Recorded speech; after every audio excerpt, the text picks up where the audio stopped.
Hey, what's up, people? Piz out here, and continuing my series, File 13, in which I talk about cult, sleaze, exploitation movies, movies that are so bad they're good. Today I want to talk to you guys about the infamous Toolbox Murders from 1978.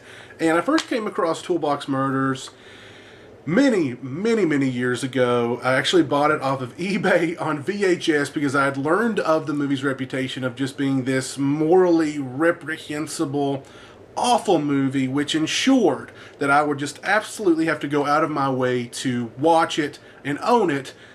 And the Toolbox Murders is this odd sort of, it's half slasher movie, half very, typical 70s grindhouse exploitation splatter movie, and the other half is this psychosexual, psychological thriller. And that's sort of how the movie has garnered its cult audience, because it is such a weird, it's just a weird movie. And the movie starts out, it's like a gonzo slasher movie. There's just people getting killed left and right. There's 3 killings in the movie within the first 15 minutes, just apparently random killings. They're all taking place at this same odd apartment complex where people who live in the apartment complex, they conduct their business right in front of their windows, including one woman who dances seductively in her underwear directly in front of the window for reasons that are not explained in the film. This same woman also goes on to have this extended, like, 5-minute nude bubble bath masturbation sequence for no other reason than to have a 5-minute nude bubble bath masturbation sequence in the film. And then she is attacked with a nail gun.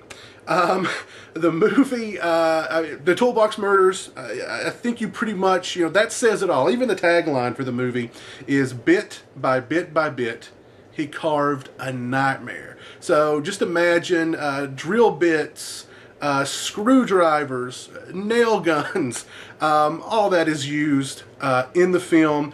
It is incredibly exploitative. It is incredibly violent. It is incredibly gratuitous.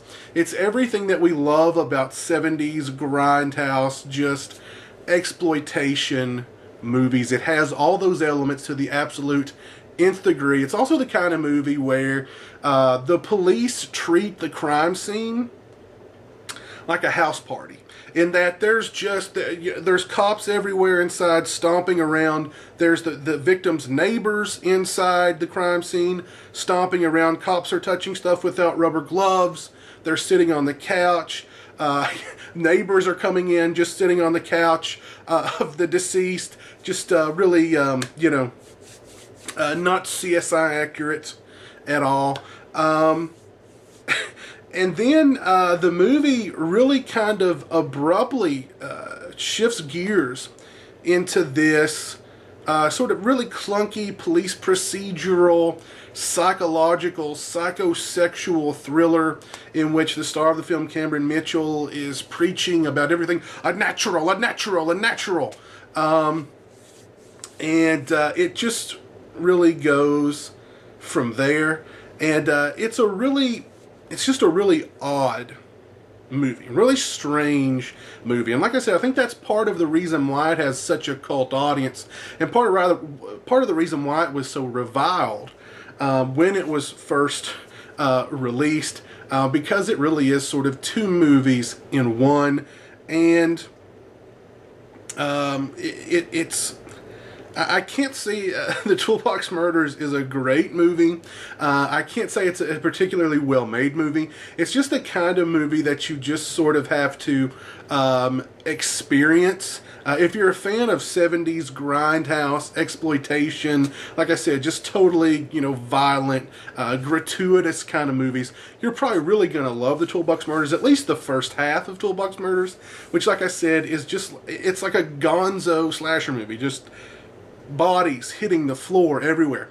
The nail gun murder is particularly kind of brutal. How the killer like just slow motion, methodically points this nail gun at this woman's head, holds it there momentarily, and then pulls the trigger, and blood squirts everywhere.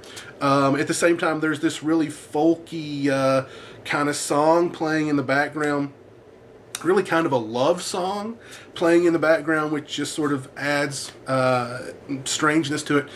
Cameron Mitchell's performance is really out there and weird and worth the price of admission alone, I have to say.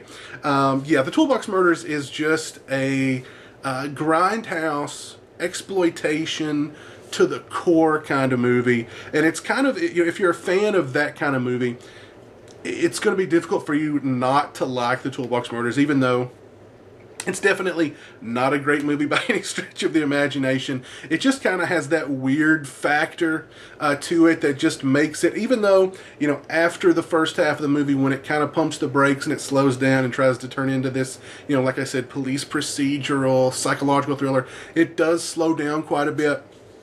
And it does seem to, even though it's like 94 minutes, it does seem a little bit longer than that because it slows down so much. I mean, like I said, you've got 4 brutal killings within the first 25 minutes of the film, and then it slows down into just, a weird psychological, psychosexual movie.